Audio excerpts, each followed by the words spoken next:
देखिए hello students, और आप लोग के एग्जाम्स आने वाले हैं, उसके लिए बेस्ट ऑफ लक।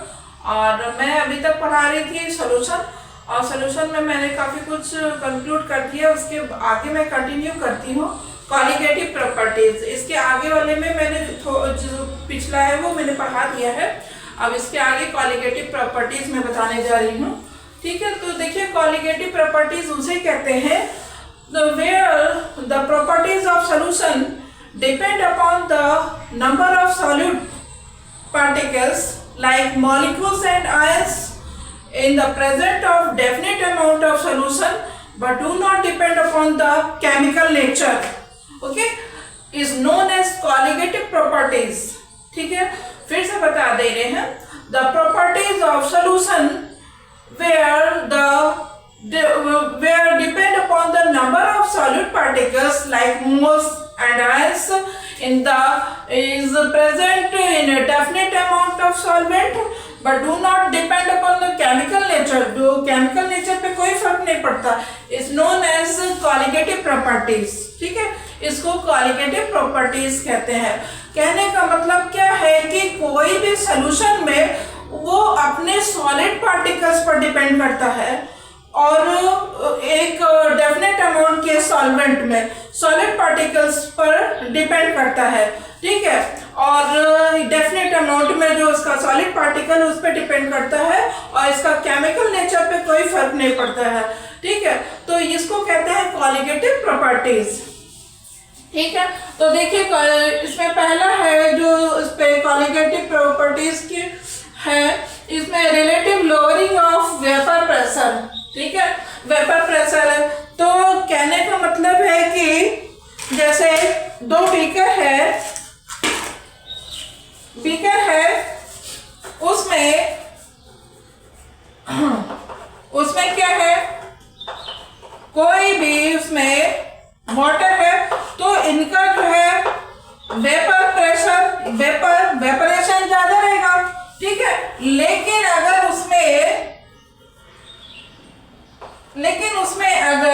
मैंने कोई डेफिनेट अमाउंट में सॉलिड पार्टिकल्स डाल दिए हैं, सॉलिड पार्टिकल्स डाल दिए हैं, तो इसका जो है वेपर प्रेशर जो है थोड़ा सा स्लो हो जाएगा, क्योंकि इसमें जो है क्या है, सॉलिड पार्टिकल्स पड़ गए इन कंपैरिजन ऑफ दिस। ठीक है, तो इसमें वेपर प्रेशर ज्यादा है क्योंकि इसमें अभी वैसा जो है इसमें कोई सॉलिड पार्टिकल्स नहीं पड़े हैं, लेकिन जब इसमें एक डेफिनेट अमाउंट में सॉलिड पार्टिकल्स आ जाएगा तो इसका वेपर प्रेशर कम पड़ जाएगा। तो ये है relative lowering of vapour pressure. ठीक है, और दूसरा है एलिवेशन ऑफ बॉइलिंग पॉइंट, कि इनके बॉइलिंग पॉइंट पर क्या एलिवेशन होता है। तो देखिए जो है, जब हमने देखा है जब कोई चीज जो है बॉयल हो रहा है, पानी वाटर बॉयल हो रहा है किसी कंटेनर में या फिर भगोने में फॉर एग्जांपल, तो मैंने एग रखा है, बॉयल हो रहा है। ठीक है, लाइक पास्ता है, बॉयल हो रहा है। अब उसमें मैंने थोड़ा सा फ्यू अमाउंट ऑफ सॉल्ट डाल दिया। ठीक है, सॉल्ट डाल देंगे तो क्या है, उसका बॉइलिंग पॉइंट और तेजी से इंक्रीज हो जाएगा और तेजी से बढ़ जाएगा। तो वही चीज है कि एलिवेशन ऑफ बॉइलिंग पॉइंट, जब उसमें सॉल्ट डाल देते हैं तो उसका बॉइलिंग पॉइंट और ज्यादा इंक्रीज कर जाता है। तो ये था इसका second elevation of boiling point. Third है डिप्रेशन ऑफ फ्रीजिंग पॉइंट। ठीक है, जहां पर बहुत ज्यादा बर्फबारी हो रही हो, बर्फ गिर रही हो, तो वहां पर देखते हैं कि जो है सड़कों पे बर्फ रहती है, तो वहां पर क्या उस सड़क पर जो है, जो रोड है, उस पर जो उसकी आइस है उसको लेस करने के लिए, स्मूथ कप करने के लिए और उसका जो है स्मूथनेस को जो है वो करने के लिए उस पर क्या है, नमक सॉल्ट डालते हैं, जिससे कि उसका जो है डिप्रेशन ऑफ फ्रीजिंग पॉइंट हो जाए, जिससे इसका फ्रीजिंग पॉइंट कम हो जाए और उसमें जो है जो उसका मतलब कि जो स्मूथ है, जिससे फिसलन बनी हुई है, वो चीज भी उसमें कम हो जाएगी जब उसमें सॉल्ट उस पर डाल दिया जाएगा। ठीक है, अब चौथा है देखिए ऑस्मोटिक प्रेशर। ठीक है, ऑस्मोटिक प्रेशर जो है, देखिए सबसे ज्यादा मैं एग्जांपल दूंगी उस उसमें प्लांट्स में। तो उसमें ऑस्मोटिक प्रेशर में जब जो है उसमें बहुत ज्यादा ऑस्मोटिक प्रेशर होता है, वो रूट्स जो है वो सॉइल से वाटर लेके प्लांट्स के रूट्स, पूरे स्टेम में, प्लांट्स में, फ्रूट्स में, सब में जो है वाटर का सर्कुलेशन होता है, ट्रांसपिरेशन होता है उसमें। तो ये कैसे होता है? इस ऑस्मोटिक प्रेशर में, ठीक है, ऑस्मोटिक प्रेशर से, क्योंकि उसमें जो है क्या है, इसका कंसंट्रेशन का लेवल होता है। जो इसमें क्या, जैसे आप फॉर एग्जांपल आपने देखा किशमिश को एक वाटर में आपने डाल दिया, कुछ टाइम के बाद देखेंगे कि हमारे जो किशमिश है वो क्या है, फूल गई। वो क्यों फूल गई? क्योंकि उसका जो किशमिश था, उस किशमिश का जो है कंसंट्रेशन ज्यादा था और वाटर का कंसंट्रेशन लो था। तो जो low concentration to high concentration water का फ्लो हुआ, और वो तब तक ही फ्लो हुआ जब तक कि उसका दोनों का कंसंट्रेशन इक्वल नहीं हो गया, तब तक उसका फ्लो चलता रहा।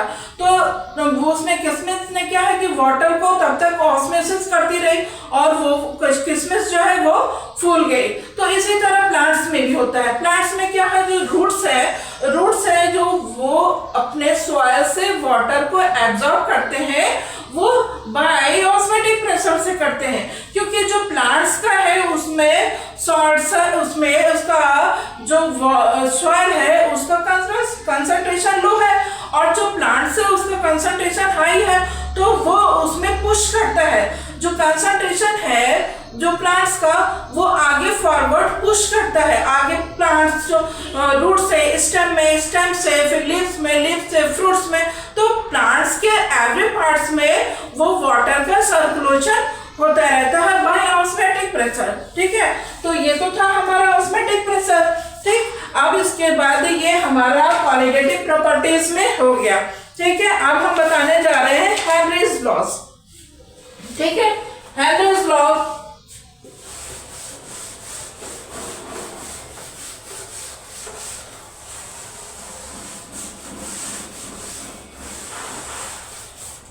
देखिए हेनरीज लॉज, हेनरी सॉल्यूशन में ही सॉल्यूशन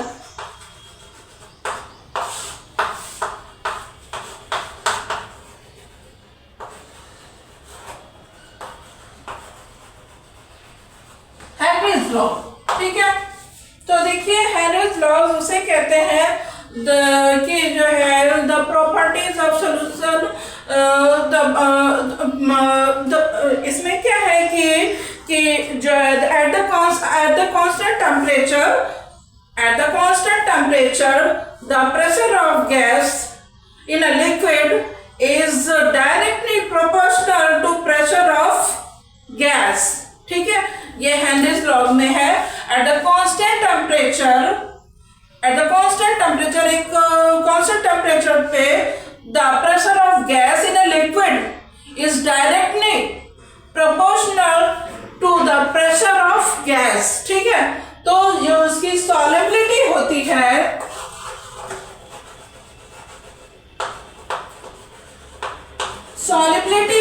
वो directly proportional to the pressure of gas,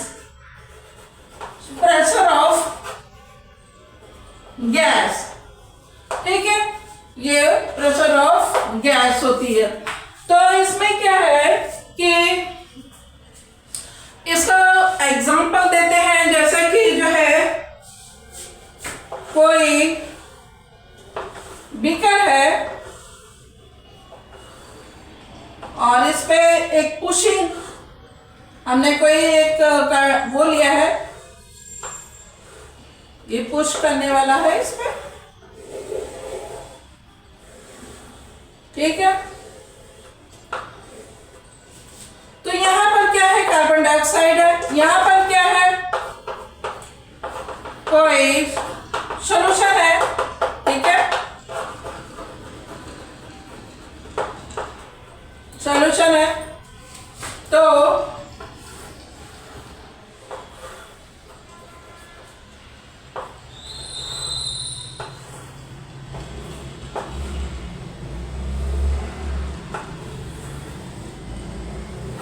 इसके ऊपर मास रख दिया,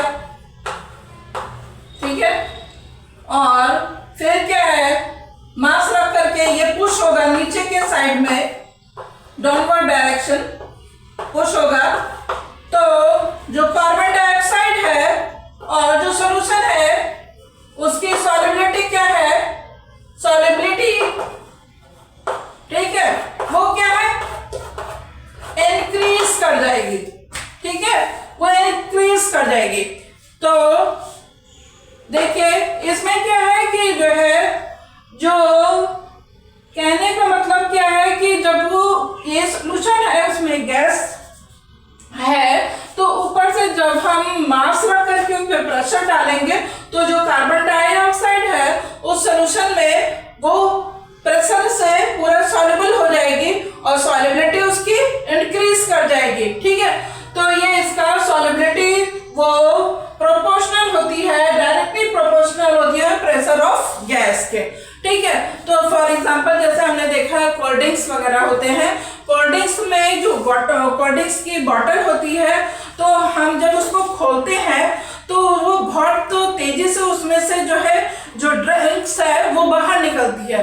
वो क्यों निकलती है, क्योंकि उसमें जो ड्रिंक्स है, जो उसमें सॉल्यूशन है, उसमें कार्बन डाइऑक्साइड गैस जो प्रेशर से उसमें फिल करी जाती है, पूरे प्रेशर से फिल करके उसका नॉब बंद कर दिया जाता है, ढक्कन उसका पूरा बंद कर दिया जाता है। तो फिर जब उसमें प्रेशर से वो पूरा गैस भरी हुई है, तो जब हम उसका लिड ओपन करते हैं तो ओपन करने पर जो उसमें उसका प्रेशर जो है वो लो होने लगता है, हाई प्रेशर जो लो होने लगता है, तो बहुत तेजी से वो फ्लो होते हैं। फिर एट द टाइम देखिए वो जो ड्रिंक है एक नॉर्मल हो जाती है, लाइक वाटर, आप थोड़ी देर के लिए रख दीजिए तो वो पूरा वाटर हो जाती है, क्योंकि उसका प्रेशर जो है, जो प्रेशर ऑफ गैस वो पूरा खत्म हो चुका है। तो ये क्या है, ये भी हेनरीज लॉ में है।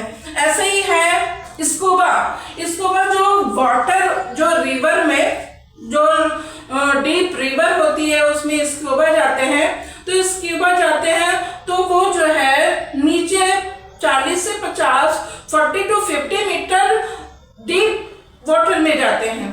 तो डीप वाटर में जाने पर उनका जो है एटमॉस्फेरिक प्रेशर जो है वो बढ़ने लगता है, या इतना हो जाता है कि 4 to 5 एटमॉस्फेरिक प्रेशर हो जाता है। तो इतना प्रेशर हो जाने पर जो वाटर की ऑक्सीजन एंड नाइट्रोजन रहती है, तो जो हमारे बॉडी में नाइट्रोजन ही होती है, ऑक्सीजन, तो जो है इतना ज्यादा ऑस्मोटिक प्रेशर होता है कि जो नाइट्रोजन होती है वो भी बॉडी में सॉल्युबल होने लगती है, ठीक है, सॉल्युबल होने लगती है, जो कि बॉडी के लिए हार्मफुल होती है। फिर उसके बाद तो वो जो है, जो स्कूबा है उनके लिए पेनफुल होता है। और फिर जब वो ऊपर जाते हैं, जब वो डीप वाटर से ऊपर आते हैं, वाटर से ऊपर आते हैं, तो उनका जो है, जो नाइट्रोजन है जो उनके ब्लड्स में सॉल्युबल हो गई है, वो बबल्स बनाने लगती हैं।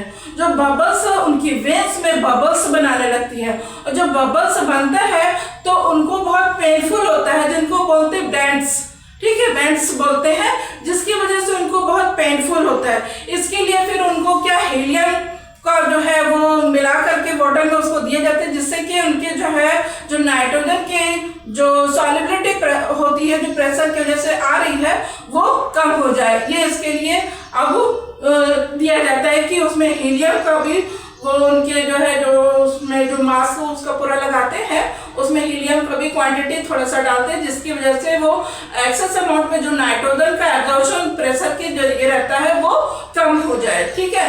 तो ये तो हो गया हमारा स्कूबा का एग्जांपल। अब तीसरा एग्जांपल, जैसे लाइक माउंटेन्स पर जब जाते हैं, तो माउंटेन्स पर हाई पोजीशन पर जैसे जैसे जाते हैं तो उसका ऑक्सीजन का लेवल जो है वो कम होता जाता है, एटमॉस्फेरिक प्रेशर जो है वो लो होता है। नीचे जो ग्राउंड लेवल पर ऑक्सीजन हमारा एक मैक्सिमम अमाउंट पर, जैसे जैसे हम माउंटेन पर जाते हैं तो वहां पर ऑक्सीजन के लेवल घटते जाते हैं। तो जो ऑक्सीजन का लेवल जो घटता जाता है, तो हमारा जो है, जो ब्लड सर्कुलेशन है उसमें ऑक्सीजन का जो है फ्लो वो उसका कम होने लगता है, वो ऑक्सीजन को ज्यादा टेकअप करने लगता है, और हमारे जो बॉडी का जो है, जो वो प्रेशर है, जो ब्लड प्रेशर है वो हाई इंक्रीज हो जाता है। तो आप लोग ने कभी देखा होगा कि माउंटेन्स वगैरह पे जाने पर वो वेन से जो है नाक से ब्लड आने लगता है, या कभी कभी ज्यादा हो जाता है तो मुंह से भी आने लगता है, नाक से आने लगता है। वो इसलिए कि हमारा जो ब्लड प्रेशर जो फ्लो है वो ज्यादा हो जाता है, जिसके ऑक्सीजन का टेक ज्यादा होता है, वो फ्लो ज्यादा हो जाता है, इस वजह से वो मतलब कि नाक से वो ब्लड आने लगता है ना। तो ये हो गया माउंटेन्स पर कि वहां पर ऑटोमेटिक प्रेशर जो है कैसा है उसका एकदम लो होता जाता है, जिसकी वजह से उनको ऑक्सीजन की जरूरत होती है। इसलिए जो वो ऑक्सीजन के सिलेंडर साथ में ले जाते हैं, माउंटेन्स वगैरह पे जो जाते हैं तो ऑक्सीजन सिलेंडर ले जाते हैं, जिसकी वजह से उनको ये तकलीफ ना हो। ठीक है, तो ये हो गया हमारा किसका, हेनरीज लॉस का एग्जाम्पल। ओके, तो आज के लिए इतना ही, आगे फिर मैं कंटिन्यू करूंगी। Okay, bye bye.